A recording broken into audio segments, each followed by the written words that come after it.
Businesses everywhere are looking for the safest way to get back to work. Different states have different requirements and different approaches for how they'll restart their communities.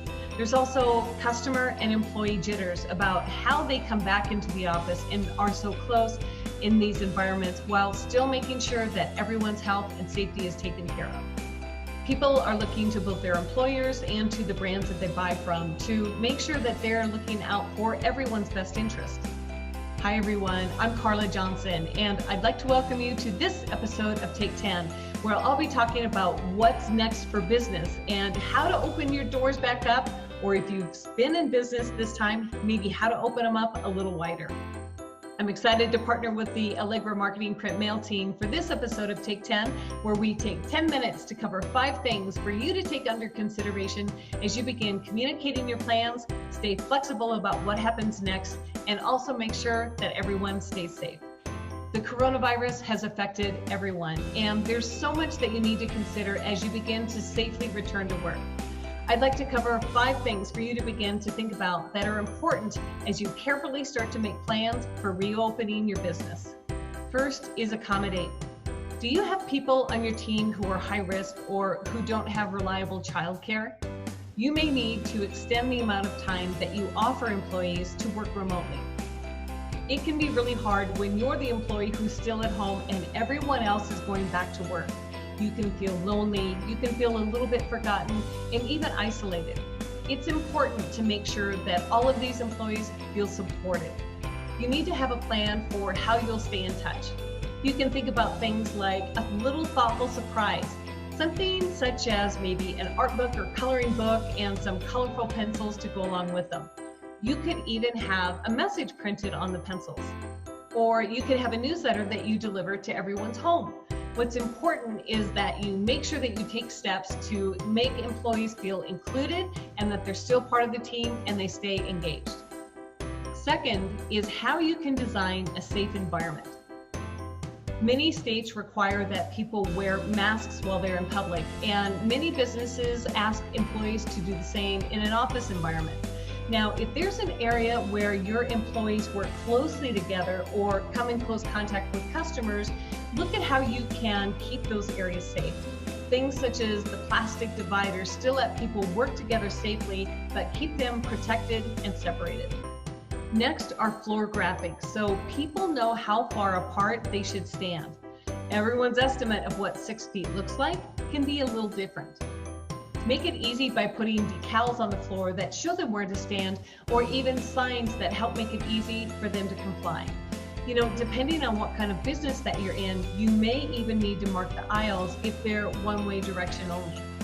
Another thing that you can do is look around and think about things that are used by multiple people. For instance, in a bank or a restaurant, lots of times it's something as simple as a pen. Make sure that you're set to give one to everyone. And in fact, it's an opportunity to get one in every person's hand and encourage them to take it with them.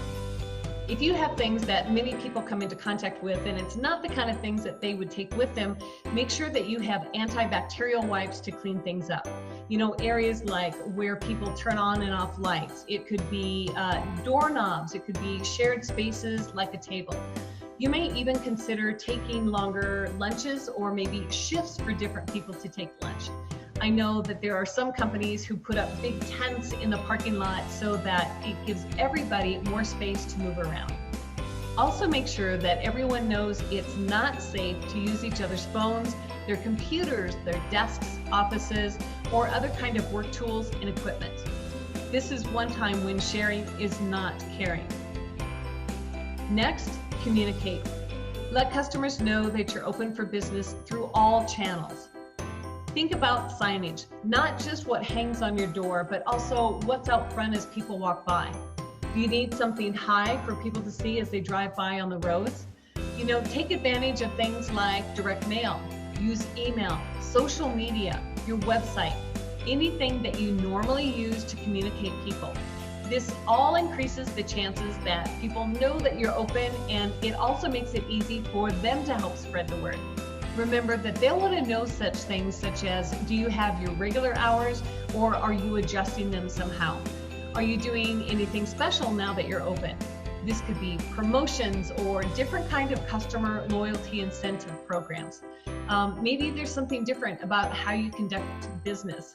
What's really important to make sure that you do is have consistent communication, because people don't always hear you the first time that you reach out to them. An important thing to keep in mind with all of your communication is the different types of people who you're trying to reach. You know, there's on this hand, there's the heavy social media users.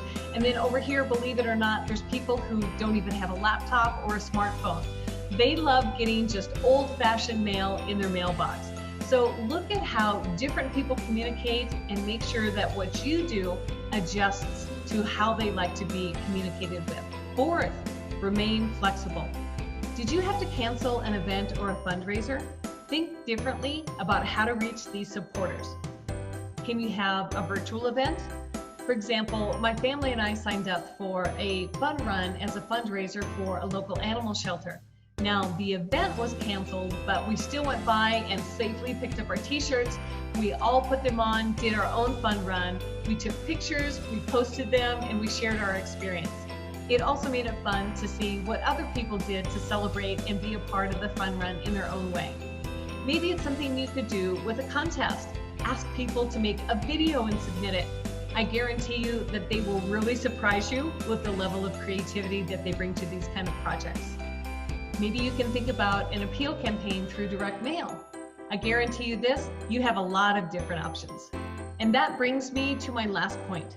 Stay positive and be innovative. The only thing that's reliable right now is that things will continue to adjust. In an ever-changing environment of both regulation and new societal practices, optimism and fresh thinking is what's really necessary to keep going. Your ability to innovate and change could really determine the difference between opening your business and just holding on to survive, and really looking at how you can thrive going forward. There are many things for you to consider, and this is by no means a comprehensive list. What I encourage you to do is to make sure that you check with your local government regulations and also the health requirements in your area. And if you have specific questions, reach out to your local experts. The most important thing with all of this is that you maintain the health and safety of your employees, of your customers, and yourself. If you'd like help communicating how your company is reopening and how you're keeping everyone safe, I encourage you to reach out to your local Allegra marketing print mail team. They are a wonderful group of thinkers who can help you be fresh, innovative, and respond quickly. I'm Carla Johnson, and I'll see you next time on Take 10.